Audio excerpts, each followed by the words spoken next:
Olá, vamos demonstrar agora o uso do Access com SQL.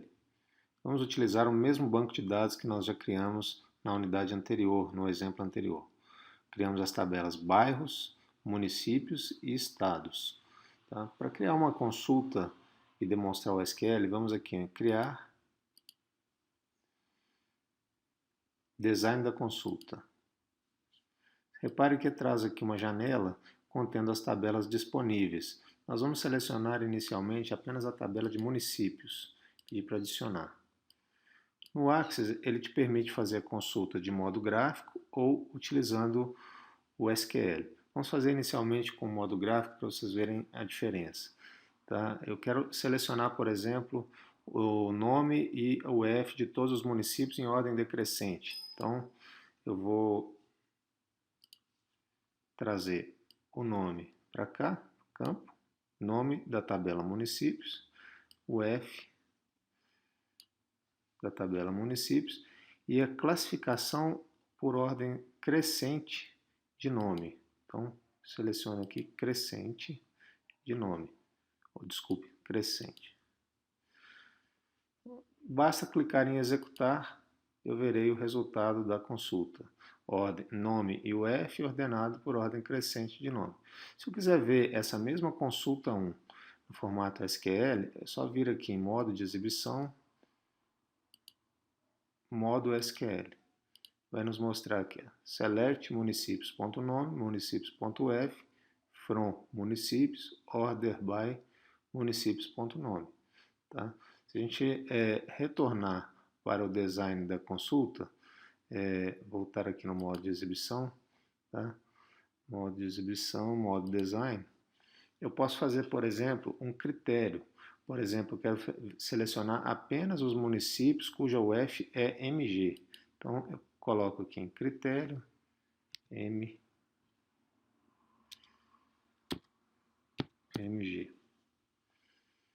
Selecionei o critério, vou pedir para executar.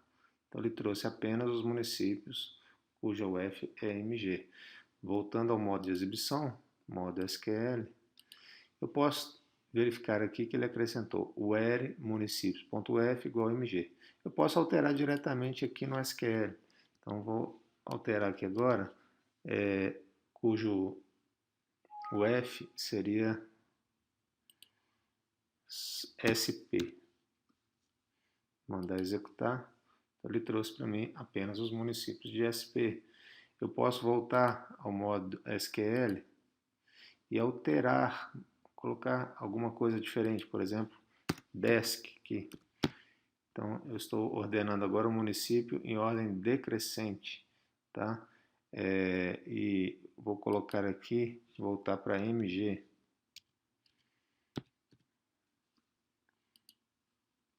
Ele ordenou Contagem para Belo Horizonte. Anteriormente estava ordenando de Belo Horizonte para Contagem. Então, é uma consulta simples, baseada em SQL. Vamos agora passar para a consulta com duas tabelas. Tá? Então, voltamos aqui no modo de exibição, no modo design. Então, eu posso acrescentar outra tabela aqui. Vou trazer ainda a tabela de bairros, por exemplo. Tá? Então, imaginando que eu quero visualizar, além do nome do município, o nome dos bairros. Eu vou arrastar o bairro para cá. Tá? Como vocês veem, as tabelas já estão associadas. Então, basta que eu traga o nome do bairro para cá, que ele já vai fazer a associação entre as duas tabelas. É só eu clicar em executar. Então, ele já trouxe dos municípios de Minas Gerais, que contém bairro, a informação do bairro. Ok? Vamos ver como ficou esse SQL. Como que ele faz essa relação? Ele traz o nome da tabela, reparem aqui, antes do nome do atributo, para que a gente não confunda. Por exemplo, o nome do município e nome do bairro, tá certo? Aqui o atributo nome, mas é da tabela bairro. E aqui abaixo, no from, ele define a relação entre as duas tabelas, municípios e bairro. Ele utilizou aqui, por exemplo, o inner join, fez um join interno da tabela de bairros com a tabela de municípios, utilizando a seguinte relação, onde o código da tabela município igual ao campo município da tabela bairros. E aí, no where, ele simplesmente selecionou a UF de Minas Gerais, ok? Então, executando, a gente tem aquele resultado que vocês viram.